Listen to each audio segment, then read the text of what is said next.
Hello दोस्तों, RAC में आप सभी का हार्दिक स्वागत है। मैं हूं सौरभ और आप जुड़ चुके हैं राइटिंग क्लासेज के इस यूट्यूब चैनल से। इस वक्त मेरे साथ अपन तैयारी कर रहे हैं जूनियर अकाउंटेंट और जो टीआरए का एग्ज़ाम होने वाला है उसके अंदर जो भी मोस्ट इम्पोर्टेंट जो पेपर सेकंड होने वाला है और उसमें जो भी मोस्ट इम्पोर्टेंट क्वेश्चन जो पूछे जाने वाले हैं उनके बारे में अपन डिटेल से अध्ययन कर रहे हैं। ठीक है, जो भी जूनियर अकाउंटेंट और टीआरए को लेकर जो भी सेकंड पेपर में आरएसआर जो सब्जेक्ट है उससे रिलेटेड जो भी इम्पोर्टेंट क्वेश्चंस हैं वो अपन पढ़ रहे हैं। ठीक है, आरएसआर में पार्ट 1 अपन ने पढ़ लिया है, पार्ट 1 जिसमें अपन ने 50 क्वेश्चंस पिछली क्लास में पढ़ लिए हैं।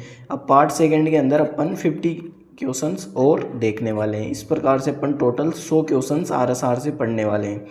ठीक है, इससे पहले अपन 3 क्लासें ले चुके हैं सेकंड पेपर के लिए और आज हमारी 4 नंबर की क्लास है। ठीक है, आरएसआर की सेकंड नंबर की क्लास है। अगर आपने पिछली क्लासें नहीं देखी हो तो आप अभी जाकर देख लीजिए और अगर आपने चैनल को सब्सक्राइब नहीं किया है, चैनल पे नए हैं तो सब्सक्राइब कर दीजिए। अगर वीडियो अच्छी लगे तो वीडियो और क्लास को लाइक ज़रूर करना। ठीक है, आज अब अपन बिना टाइम वेस्ट करे अपनी क्लास को शुरू करते हैं। ठीक है, अपना आज का पहला क्वेश्चन है आरएसआर से जो सेकंड पेपर में पूछा जाने वाला है, जिससे टोटल 25 क्वेश्चंस पूछे जाने वाले हैं। तो ठीक है, आज हमारा पहला क्वेश्चन है आरएसआर से सेवा नियम 144A में विदेश प्रतिनियुक्ति की शर्तों के संबंध में सही कथन है। ठीक है, आरएसआर में विदेश प्रतिनियुक्ति के बारे में बताया गया है तो उससे क्वेश्चन पूछा गया है कि आरएसआर में विदेश प्रतिनियुक्ति के संबंध में सही कथन है। ऑप्शन देखते हैं। ए, प्रतिनियुक्ति अस्थायी आधार पर स्थानांतरण नियुक्ति होती है। ऑप्शन नंबर बी, प्रतिनियुक्ति भत्ता कार्मिक को अपने पे मैट्रिक्स पर मूल वेतन का 1.5% ही दे हैं। या सी, कार्मिक को वेतन एवं भत्ते कार्मिक द्वारा चुनाव किए गए विकल्पों के अनुसार ही दे हैं।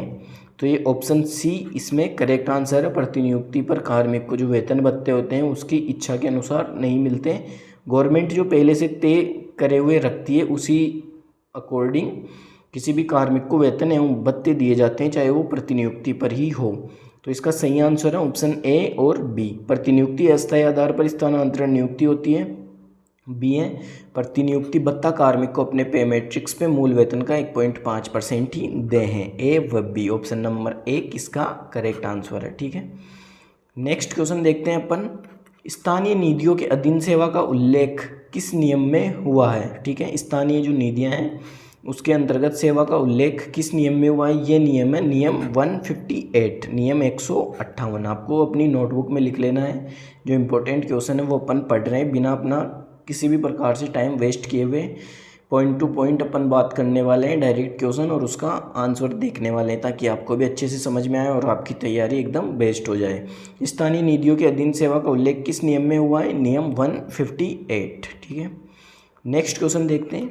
विदेश सेवा से तात्पर्य है, यदि कोई राज्य कार्मिक विदेश सेवा में चला जाता है तो उससे क्या तात्पर्य होता है। विदेश सेवा से जो तात्पर्य होता है वो ये होता है कि राज्य सरकार के अलावा वह कार्मिक अन्य निकायों में प्रतिनियुक्ति पर चला जाता है। ठीक है, विदेश सेवा से तात्पर्य हो जाता है कि जो राज्य सरकार के अलावा वह व्यक्ति किसी अन्य निकायों में प्रतिनियुक्ति पर चला जाता है। राज्य सरकार के अलावा अन्य भी कई निकाय होते हैं, जैसे स्थानीय निकाय ये होते हैं। तो इनमें अगर कोई कार्मिक राज्य सरकार के पहले तो राज्य सरकार में नियुक्त होता है, वहाँ पर कर्मचारी होता है, फिर उसकी प्रतिनियुक्ति आवश्यकता अनुसार राज्य सरकार के अलावा जैसे कि कोई स्थानीय निकाय उसमें कर दी जाती है, तो वो विदेश सेवा कहलाती है। तो ऑप्शन नंबर 3 इसका एकदम सही आंसर है। ठीक है, नेक्स्ट क्वेश्चन है। एक राज्य कार्मिक का स्थानांतरण 600 किलोमीटर दूर अन्य मुख्यालय पर जाने पर यात्रा अवधि को छोड़कर नियमानुसार देय कार्यग्रहण काल की अवधि होगी। यदि किसी राज्य कार्मिक का ट्रांसफर 600 किलोमीटर दूर हो जाता है तो मुख्यालय पर जाने पर यात्रा अवधि को छोड़कर नियमानुसार कार्यग्रहण काल की अवधि कितनी देय होगी उस व्यक्ति को। तो ये कार्यग्रहण काल की अवधि देय होगी उसको 15 दिन। ठीक है, ये कार्यग्रहण काल की अवधि उसको दूरी के अकॉर्डिंग देय होती है। ठीक है, तो दूरी के अकॉर्डिंग की कितनी दूरी पर है इस हिसाब से उसे कार्यग्रहण काल की अवधि दी जाती है। तो ये 600 किलोमीटर दूर मुख्यालय पर हो जाती है तो 15 दिन का उसे समय दिया जाएगा। नेक्स्ट क्वेश्चन है। सेवानिवृत्ति के दिनांक को सीसीए नियम 16 के अंतर्गत विभागीय जांच लंबित है, सरकारी कार्मिक को स्वीकृत की जाएगी।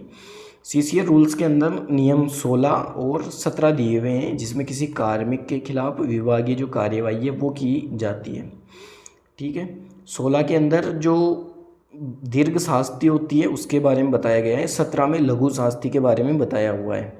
ठीक है, तो नियम 16 में इसका मतलब है कि दीर्घ शास्ति उस पर लगने वाली है। इसी के अंतर्गत उसके अंदर पहले जांच की जाएगी, अगर वो दोषी पाया जाता है तो फिर उसके खिलाफ कार्यवाही की जाएगी। ठीक है, तो सेना व निवृत्ति के दिनांक को सीसीए नियम 16 के अंतर्गत विभागीय जांच लंबित है। सरकारी कार्मिक को स्वीकृत की जाएगी। 75% provisional gratuity, 75% provisional pension, 100% provisional gratuity या 100% प्रोविजनल पेंशन। तो इसका सही आंसर है, यदि किसी कार्मिक के ऊपर सीसीए नियम 16 के अंतर्गत विभागीय जांच लंबित है तो सरकारी कार्मिक को स्वीकृत की जाएगी 75% प्रोविजनल पेंशन। ऑप्शन नंबर 2 इसका एकदम करेक्ट आंसर है। इसके बाद अपन नेक्स्ट देखते हैं कौन सा विवरण सही है। सेवानिवृत्ति पर सरकारी कार्मिक को सेवा पुस्तिका नहीं लौटाई जाएगी, ये एकदम सही है। अगर आप जॉब लग जाते हैं उसके बाद आपका रिटायरमेंट होता है, कंप्लीट आप जॉब कर लेते हैं, अपनी सेवानिवृत्ति होती है, तो उस टाइम जो आपकी सर्विस बुक सेवा पुस्तिका होती है वो आपको नहीं लौटाई जाएगी, वो गवर्नमेंट अपने पास रखती है आपके सेवा अभिलेख के रूप में। ऑप्शन नंबर 1 इसका सही आंसर है। 2 है सरकारी कार्मिक को भुगतान पर सेवा पुस्तिका की दूसरी प्रति नहीं दी जाएगी। अगर कोई सरकारी कार्मिक अपनी सेवा पुस्तिका की प्रति चाहता है, फ़ोटो प्रति चाहता है, तो 1 रुपये के भुगतान करने पर उसे उसकी फ़ोटोकॉपी दे दी जाती है, ये इसका गलत है। सेवा व्यवधान को सेवा पुस्तिका में दर्ज नहीं किया जाएगा, दर्ज किया जाता है। किसी भी मामले में सेवा पुस्तिका की दूसरी प्रति का उपयोग नहीं किया जा सकेगा, ये भी गलत है, इसका उपयोग किया जा सकता है। ऑप्शन नंबर 1 इसका सही आंसर है। नेक्स्ट अपन देखते हैं दिनांक 17 मार्च 1981 को जारी अधिसूचना, जिसमें राजस्थान सिविल सेवा कार्यग्रहण नियम कब के हैं? 1981 के, 1981 के। आपको याद रखना है, राजस्थान सिविल सेवा कार्यग्रहण नियम 1981 के हैं, को राजस्थान सेवा नियम का भाग बताया गया है। इन नियमों के प्रभारी होने की तारीख थी। ठीक है, इनकी अधिसूचना कब जारी की गई? 17 मार्च 1981 को, और इनको जो प्रभावी है वो किस तारीख से किया गया था? तो वो तारीख है 1 अप्रैल 1981। 1 अप्रैल 1981 से राजस्थान सिविल सेवा नियम 1981 जो है वो लागू हुए थे 1 अप्रैल 1981 से। Option number 3। नेक्स्ट क्वेश्चन है राजस्थान सिविल सेवा कार्यग्रहण नियम 1981 निम्न में से किन पर प्रभावी नहीं होते? जो कार्यग्रहण नियम है 1981 किन कार्मिकों पर प्रभावी नहीं होते? ऑप्शन नंबर 1 वर्क चार्ज्ड कार्मिक, इन पर ये नियम प्रभावी नहीं होते, एकदम सही है। आकस्मिक त्याग से भुगतान पाने वाले कार्मिक, इन पर भी ये नियम प्रभावी नहीं होते, ये भी एकदम सही है। सी है अनुबंध पद भर्ती किए गए कार्मिक जिन्हें पूर्णकालिक नहीं माना जा सकता, इन पर भी ये नियम प्रभावी नहीं है, इसका सही आंसर ऑप्शन नंबर 4 उपयुक्त सभी। ठीक है, नेक्स्ट अपन देखते हैं सेवा पुस्तिका सेवा विवरणिका में एक बार अंकित की गई जन्म तिथि में किसकी पूर्वानुमति से ही परिवर्तन किया जा सकता है? अगर आपकी सर्विस बुक में एक बार आपने जो अपनी जन्म डेट लिखा दी, बर्थ डेट, उसमें अगर आप परिवर्तन कराना चाहते हैं तो आपको किसकी पूर्वानुमति लेनी होगी? वो पूर्वानुमति लेनी होगी आपको वित्त विभाग की। ठीक है, वित्त विभाग की अनुमति से ही आप अपनी सेवा जो विवरणिका पुस्तिका होती है उसमें अपनी बर्थ डेट में चेंज करवा सकते हैं। Option number 4। नेक्स्ट क्वेश्चन है निम्न में से कौन सी प्रविष्टि सामान्यतः सेवा पुस्तिकाओं में नहीं की जाती? ऐसी कौन सी प्रविष्टि है जो सामान्यतः सेवा पुस्तिका सर्विस बुक में नहीं की जाती? जन्म दिनांक, उसमें ये तो जन्म दिनांक अंकित होती है। निलंबन अवधि, ये भी उसमें अंकित की जाती है।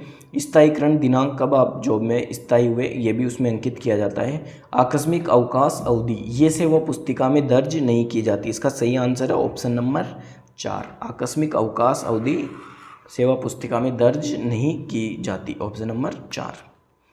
नेक्स्ट क्वेश्चन है राजस्थान सिविल सेवा वर्गीकरण नियंत्रण एवं अपील सीसीए रूल्स 1958 के किस नियम के अनुसार संयुक्त आधार पर नियमित विभागीय जांच की जा सकती है? संयुक्त आधार पर विभागीय जांच की जा सकती है जिसमें 2 अधिकारी, 1 स्टोर कीपर तथा 1 लेखाकार दोषी माने गए हैं।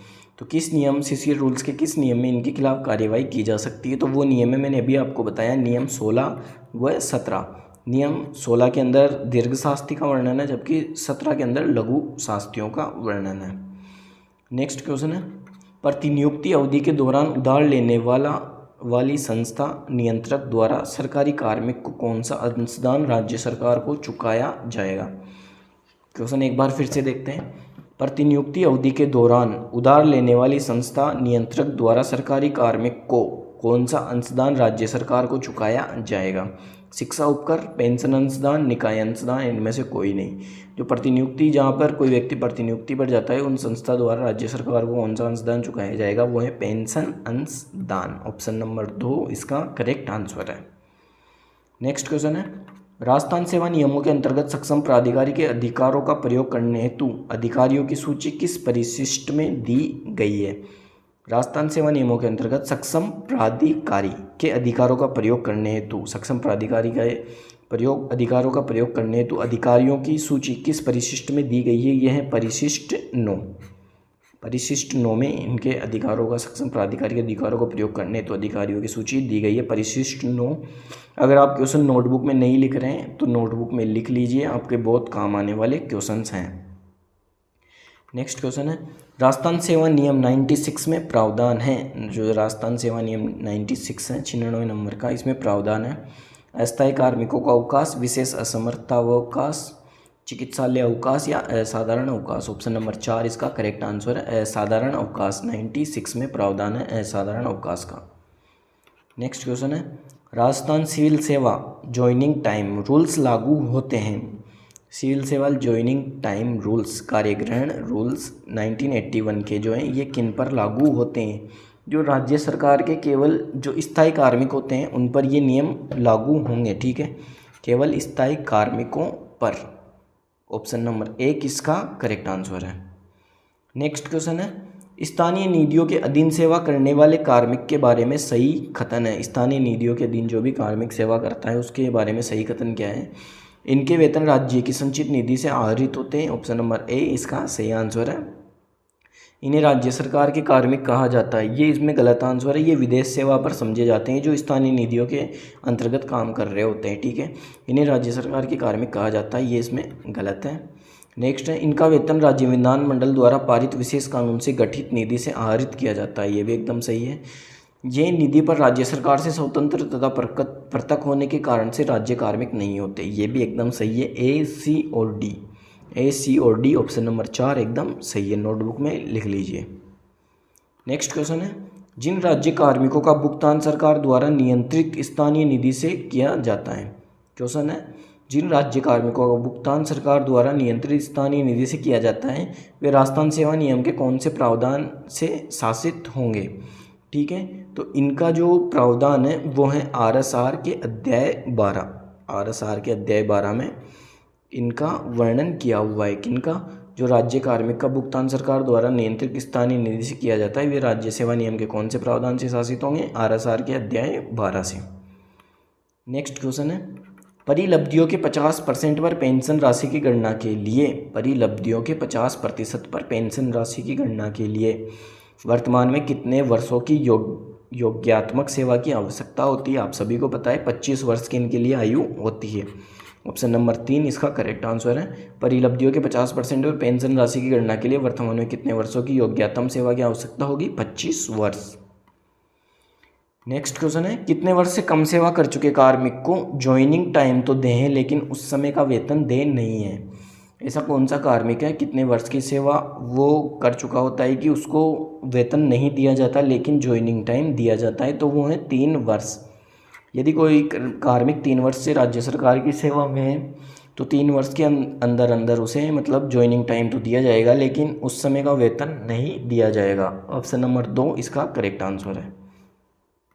नेक्स्ट क्वेश्चन है, राज्य कार्मिक के लिखित आवेदन करने पर कार्मिक की सेवा पुस्तिका की द्वितीय प्रति, सेवा पुस्तिका सर्विस बुक की द्वितीय प्रति कितनी राशि जमा कराने पर जारी की जा सकेगी, 1 रुपया।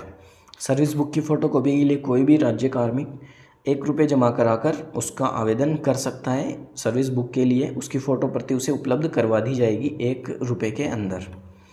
नेक्स्ट क्वेश्चन है, कार्यग्रहण काल दें कार्मिक का स्वेच्छा से स्थानांतरण होने पर, कार्मिक का जनहित में स्थानांतरण होने पर, 6 माह से कम अवधि में स्थानांतरण पर। जो कार्यग्रहण काल देय है वो है कार्मिक का जनहित में स्थानांतरण होने पर, लोगों के हित में अगर कार्मिक का स्थानांतरण किया जाता है तो उसे कार्यग्रहण काल दिया जाएगा। ऑप्शन नंबर बी इसका करेक्ट आंसर है 2। ठीक है, नेक्स्ट क्वेश्चन है, सामान्यतः एक सरकारी कार्मिक प्रतिनियुक्ति पर निरंतर कितनी अवधि तक रह सकता है। पिछली क्लास में अपन इस क्वेश्चन को पढ़ चुके हैं। सामान्यतः एक सरकारी कार्मिक प्रतिनियुक्ति पर निरंतर कितनी अवधि तक रह सकता है, ये 5 वर्ष तक कोई कार्मिक प्रतिनियुक्ति पर रह सकता है। नेक्स्ट क्वेश्चन है, ज्वाइनिंग टाइम रूल्स के नियम 5 के बारे में सही कथनों पर विचार करें। जो नियम 5 है, ज्वाइनिंग टाइम रूल्स, कार्यग्रहण काल 1981, इसमें क्या बताया गया है, किसी भी कार्मिक को चार्ज स्थानांतरण के लिए अधिकतम 7 दिन तक का अतिरिक्त ज्वाइनिंग टाइम दिया जा सकता है, ये एकदम सही है। किसी भी कार्मिक के ज्वाइनिंग टाइम में 30 दिन की अवधि कार्यालय अध्यक्ष द्वारा की जा सकती है, ये एकदम गलत है। किसी भी कार्मिक का ज्वाइनिंग टाइम 30 दिन से अधिक बढ़ाना है तो राज्य सरकार से अनुमति लेनी होगी। ऑप्शन नंबर सी इसका करेक्ट आंसर है, ए व सी। 3 में ए व सी है, ठीक है, तो ए व सी। नेक्स्ट क्वेश्चन है, यदि कोई कार्मिक ज्वाइनिंग टाइम उपभोग किए बिना ही नवीन पदभार ग्रहण कर लेता है, ज्वाइनिंग टाइम का कोई भी कार्मिक उपभोग नहीं करता और पदभार ग्रहण कर लेता है, तो उसके अवकाश लेखों में एंट्री किस रूप में की जाएगी, क्योंकि उसके ज्वाइनिंग टाइम की जो छुट्टियां थी, जो भी अवकाश थे वो बच गए हैं, तो उनकी एंट्री किस रूप में की जाएगी। कार्मिक के कार्यग्रहण अवकाशों को अर्धवेतन अवकाश के रूप में जोड़ा जाएगा, ये एकदम गलत है। इसे उपार्जित अवकाशों के रूप में जोड़ा जाएगा। ऑप्शन नंबर 2, कार्मिक के कार्यग्रहण अवकाशों को उपार्जित अवकाशों के रूप में जोड़ा जाएगा। ऑप्शन नंबर 2 इसका करेक्ट आंसर है। नेक्स्ट है, पदस्थापन आदेश की प्रतीक्षा में कार्मिक को अधिकतम कितने दिन का ज्वाइनिंग टाइम दिया जाता है। यदि कोई कार्मिक पदस्थापन आदेश की प्रतीक्षा में है तो अधिकतम उसे 4 दिन का ज्वाइनिंग टाइम दिया जा सकता है। Option number 4। नेक्स्ट है, यदि किसी राज्य कार्मिक का स्थानांतरण उसके अवकाश काल में रहते हुए विदेशिक सेवा में हो जाता है तो उसका अवकाश पर रहना व अवकाश वेतन प्राप्त करना बंद हो जाएगा। पुराने पद से कार्यमुक्त होने की दिनांक से, नए पद से कार्यग्रहण की दिनांक से, ऐसे स्थानांतरण की दिनांक से। ऑप्शन नंबर 3 इसका करेक्ट आंसर है। एक और क्वेश्चन देखते हैं, यदि किसी राज्य कार्मिक का स्थानांतरण उसके अवकाश काल में रहते हुए वैदेशिक सेवा में हो जाता है तो उसका अवकाश पर रहना व अवकाश वेतन प्राप्त करना बंद हो जाएगा, ऐसे स्थानांतरण की दिनांक से। ऑप्शन नंबर 3 इसका सही आंसर है। नेक्स्ट है, सामान्य वित्त एवं लेखा नियम के अनुसार स्वायत्त शासित एवं स्थानीय निकायों के व्यक्तिगत जमा खाते के आदेश राज्य सरकार के वित्त विभाग द्वारा जारी किए जाते हैं। कृपया बताएं कि ऐसे व्यक्तिगत खाते सरकार द्वारा गठित निम्नांकित में से किस निधि के अंतर्गत खोले जाते हैं, अर्थात उसी में जमा एवं खर्च किए जाते हैं। स्वायत्त शासित एवं स्थानीय निकायों के बारे में ये बात कर रहा है, तो इसके अंदर जो स्थानीय निधि है उसका उपयोग किया जाता है। ऑप्शन नंबर 4 इसका करेक्ट आंसर है। नोटबुक में नोट कर लेना, स्थानीय निधि। नेक्स्ट है, राजस्थान सेवा नियम 144A में दिए गए संशोधन उपरांत प्रतिनियुक्ति भत्ता की दर और उसके प्रभाव में आने की तारीख है। राजस्थान सेवा नियम 144A में दिए गए संशोधन उपरांत प्रतिनियुक्ति भत्ता की दर और उसके प्रभाव में आने की तारीख है। तो ये जो दर है वो है मूल वेतन का 2.5%, अर्थात चालू वेतन बैंड में मूल वेतन एवं ग्रेड वेतन के योग का 1.5%, परंतु अधिकतम 650 रुपये प्रति माह। आपको ये याद रखना है कि अधिकतम उसे 650 रुपये प्रति माह दे होंगे और इसकी दिनांक जो है लागू करने की वो है 1/1/2007। ठीक है, ऑप्शन नंबर 4 इसका करेक्ट आंसर है। मूल वेतन का 2.5%, अर्थात चालू वेतन बैंड में मूल वेतन एवं ग्रेड वेतन के योग का 1.5%, परंतु अधिकतम 650 रुपये प्रति माह 1/1/2007 से ये लागू हुआ। नेक्स्ट क्वेश्चन है, एक सरकारी कार्मिक वैदेशिक सेवा की समाप्ति पर अवकाश लेता है, उसका प्रत्यावर्तन प्रभावी होगा जिस दिन वह वैदेशिक सेवा से त्यागपत्र करता है, जिस दिन वह सरकार में पद ग्रहण करता है। ये एकदम सही है। ऑप्शन नंबर यहाँ लिख लेते हैं अपन 2। ठीक है, एक सरकारी कार्मिक वैदेशिक सेवा का समाप्ति पर अवकाश लेता है, उसका प्रत्यावर्तन प्रभावी होगा जिस दिन वह सरकार में पद ग्रहण करता है उस दिन से। Option number 2। नेक्स्ट क्वेश्चन है, सक्षम प्राधिकारियों द्वारा हस्तांतरित शक्तियों को किस विभाग द्वारा दी गई अनुमति मानी जाएगी। सक्षम प्राधिकारियों द्वारा, यदि सक्षम प्राधिकारी अपनी शक्तियों को हस्तांतरित करते हैं तो ये किस विभाग द्वारा दी गई अनुमति मानी जाएगी? वित्त विभाग द्वारा दी गई अनुमति मानी जाएगी। ऑप्शन नंबर 4 इसका करेक्ट आंसर है। नेक्स्ट क्वेश्चन है, राजस्थान नागरिक सेवाएं सीसीए नियम 1958 में अधीनस्थ सेवाओं के सदस्यों के किस अनुसूची में शामिल किया गया है? जो अधीनस्थ सेवाओं के जो सदस्य हैं उन्हें किस अनुसूची में शामिल किया गया है? तो ये अनुसूची है द्वितीय अनुसूची। ऑप्शन नंबर 2, अधीनस्थ जो सेवाएं सबॉर्डिनेट सेवाएं उन्हें द्वितीय अनुसूची में शामिल किया गया है सीसीए रूल्स 1958 के तहत। नेक्स्ट क्वेश्चन है, निम्न में से किस श्रेणी के कार्मिकों हेतु सेवा संधारण आवश्यक है? किस श्रेणी के कार्मिकों हेतु सेवा संधारण आवश्यक है? चतुर्थ श्रेणी कार्मिक, इनके लिए आवश्यक नहीं है। सिपाही, इनके लिए भी आवश्यक नहीं है। मुख्य सिपाही, ये भी नहीं है। इनमें से कोई नहीं। ऑप्शन नंबर 4 इसका करेक्ट आंसर है। 2013 में क्वेश्चन पूछा गया है। नेक्स्ट क्वेश्चन है, प्रदत्त अधिकारों के संबंध में सामान्य शर्तें किस नियम में दी गई है? जो प्रदत्त अधिकार होते हैं उनके संबंध में सामान्य शर्तें जो हैं वो दी हुई है नियम 165A और 165B। इसके अलावा है 167 में। ऑप्शन नंबर 3 165A, B और 167 में प्रदत्त अधिकारों के संबंध में सामान्य शर्तें किस नियम में दी गई है? नियम 165A, B और 167 में। नेक्स्ट क्वेश्चन है, जिन कार्मिकों को 5 वर्ष प्रतिनियुक्ति के पूर्ण हो चुके हैं उन्हें पुनः विपरीत प्रतिनियुक्ति पर भेजा जाना जरूरी है। मैंने आपको अभी बताया किसी भी कार्मिक को 5 वर्ष तक की प्रतिनियुक्ति पर भेजा जाता है। उनके इसके उपरांत भी यदि उसे प्रतिनियुक्ति पर भेजा जाना जरूरी है तो किससे अनुमोदन कराना आवश्यक है? ये अनुमोदन होना आवश्यक है वित्त विभाग का। ठीक है, ऑप्शन नंबर 1 इसका करेक्ट आंसर है। प्रतिनियुक्ति पर 5 वर्ष हो जाने के उपरांत भी उसे यदि प्रतिनियुक्ति पर दोबारा भेजने की जरूरत पड़ रही है तो वित्त विभाग से अनुमति लेनी होगी। नेक्स्ट क्वेश्चन है, यदि कोई राज्य कार्मिक स्थानीय निकायों, पंचायती राज संस्थानों विरुद्ध विद्यालयों आदि में से किसी भी स्थानांतरित नियोजित किया जाता है तो उसे पेंशन परिलाभ कैसे प्राप्त होगा? मूल विभाग के अनुसार, स्थायी रूप से स्थानांतरित निकाय के अनुसार। ऑप्शन नंबर 2 इसका करेक्ट आंसर है, स्थायी रूप से स्थानांतरित निकाय के अनुसार। नेक्स्ट है, यात्रा भत्ता नियम के अंतर्गत ड्यूटी पर मुख्यालय से 12 घंटे की अनुपस्थिति पर यदि कोई व्यक्ति ड्यूटी पर है और मुख्यालय से 12 घंटे की अनुपस्थिति पर है तो निम्नांकित भत्ता अनुज्ञेय है तो उसे भत्ता दिया जाएगा 100% उसे भत्ता निम्नांकित भत्ता अनुज्ञेय है, मतलब 100% भत्ता उसे दिया जाएगा। नेक्स्ट क्वेश्चन है, सामान्य वित्तीय एवं लेखा विनियम के अनुसार स्वायत्त शासित एवं स्थानीय निकायों के व्यक्तिगत खाते जमा खाते खोलने के आदेश राज्य सरकार के वित्त विभाग द्वारा जारी किए जाते हैं। कृपया बताइए कि ऐसे व्यक्तिगत खाते सरकार द्वारा गठित निम्नांकित में से किस निधि के अंतर्गत खोले जाते हैं तथा उसी में जमा एवं खर्च किए जाते हैं। थोड़ी देर पहले क्वेश्चन आया है, रिपीट हुआ है। स्थानीय निधि के अंतर्गत ये खाते खोले जाते हैं। ठीक है, नेक्स्ट क्वेश्चन है, राज्य कार्मिक की इच्छा के बिना विदेशी सेवा में स्थानांतरित नहीं किया जा सकता, किस नियम में वर्णित है? ठीक है, राज्य कार्मिक की इच्छा के बिना विदेशी सेवा में स्थानांतरित नहीं किया जा सकता, ये किस नियम में वर्णित है? ये नियम 141 में लिखा हुआ है कि राज्य कार्मिक की इच्छा के बिना उसे विदेश सेवा में नहीं भेजा जा सकता। आंसर है ऑप्शन 1। नेक्स्ट है, राजस्थान नागरिक सेवाएं नियम 1958 के तहत इनमें से दंडादेश नहीं है। कौन सा इसमें दंड नहीं है? वेतन से पूर्ण या आंशिक वसूली, ये इसमें दंड नहीं है। Option number A. अनुपातिक पेंशन पर अनिवार्य सेवा निवृत्ति, ये दंड है एक तरीके से। सेवा निष्कासन, ये भी दंडादेश है। विभागीय परीक्षा पास न करने पर रोकी गई वेतन वृद्धि, ये भी एक तरीके से दंड है। तो ऑप्शन नंबर ए इसमें सही आंसर है, दंडादेश नहीं है, वेतन से पूर्ण या आंशिक वसूली। नेक्स्ट क्वेश्चन है, राजस्थान सेवा नियम में वैदेशिक सेवा में नियुक्त राज्य कार्मिक संबंधित अवकाश का प्रावधान है। यदि कोई कार्मिक वैदेशिक सेवा में गया हुआ है तो उसे अवकाश दिया जाएगा। ये राजस्थान सेवा नियम में किन नियमों में प्रावधान है इस चीज़ का? तो नियम 68 व 69, 68 व 69 में वैदेशिक सेवा में कार्मिक के अवकाश के प्रावधान हैं, 68 व 69। नेक्स्ट क्वेश्चन है, यदि कोई कार्मिक ज्वाइनिंग टाइम से अधिक लेता है तो उसके विरुद्ध कार्यवाही अपेक्षित की जाएगी। यदि किसी व्यक्ति को ज्वाइनिंग टाइम 15 दिन 12 दिन का दिया जाता है और वो इससे अधिक टाइम लगा देता है तो उसके विरुद्ध कार्यवाही अपेक्षित है, उसे कर्तव्य से अनुपस्थित माना जाएगा, ये भी एकदम सही है।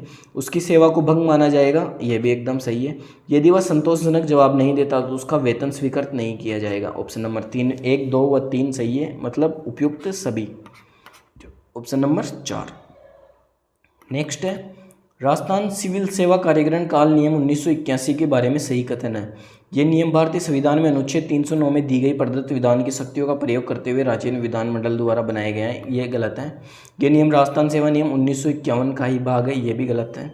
ये नियम राज्य कार्मिक के स्थानांतरण होने पर, ध्यान से सुनिएगा, ये नियम राज्य कार्मिक के स्थानांतरण होने पर नवीन कार्यभार ग्रहण करने की अवधि तक दिए गए समय से जुड़ा है। आपको नाम से ही पता चल गया होगा, कार्यग्रहण काल, ठीक है। राज्य कार्मिक के स्थानांतरण होने पर नवीन कार्यभार ग्रहण की अवधि तक दिए गए समय से जुड़ा है। ऑप्शन नंबर सी, केवल सी इसका सही आंसर है। सी पर अपन टिक लगा देते हैं। ये कार्यग्रहण जो काल है वो एक स्थान से दूसरे स्थान पर ज्वाइनिंग हेतु दिया गया काल है, ठीक है। तो आज की हमारी क्लास में इतने ही क्वेश्चन है। उम्मीद है आपको ये क्लास पसंद आई होगी। टोटल अपन जो क्वेश्चंस पढ़ने वाले मैंने आपको बताया कि टोटल सेकंड पेपर में से, टीआरए जूनियर अकाउंट के सेकंड पेपर में से अपन 600 क्वेश्चंस पढ़ने वाले हैं। अपन ने ये अपनी चौथी क्लास थी और आरएसआर का पार्ट सेकंड था। अब तक टोटल 200 क्वेश्चंस अपन ने पढ़ लिए हैं, ठीक है। 400 क्वेश्चंस और अपन पढ़ने वाले हैं। इसके बाद अपन 600 जो इम्पोर्टेंट क्वेश्चन है जो पिछली परीक्षाओं में आए हुए हैं उनका कंप्लीट अध्ययन कर चुके होंगे। उम्मीद है आप ये सारे क्वेश्चंस लिख रहे होंगे अपनी नोटबुक में, जिससे आपको फ़ायदा होने वाला है। अगर आपको ये पीडीएफ चाहिए जो मैंने अभी आपको पढ़ाई है, तो आप हमारे Telegram channel right angle classes को ज्वाइन कर सकते हैं। सर्च कर सकते हैं आप टेलीग्राम के अंदर राइट एंगल क्लासेज, वहाँ पे आपको ये पीडीएफ मिल जाएगी। अगर आपने अभी तक भी चैनल को सब्सक्राइब नहीं किया है तो सब्सक्राइब कर दीजिए, और अगर क्लास अच्छी लगी हो तो क्लास को लाइक ज़रूर करना। आज की हमारी क्लास में इतना ही। मिलते हैं नेक्स्ट क्लास में। Thank you.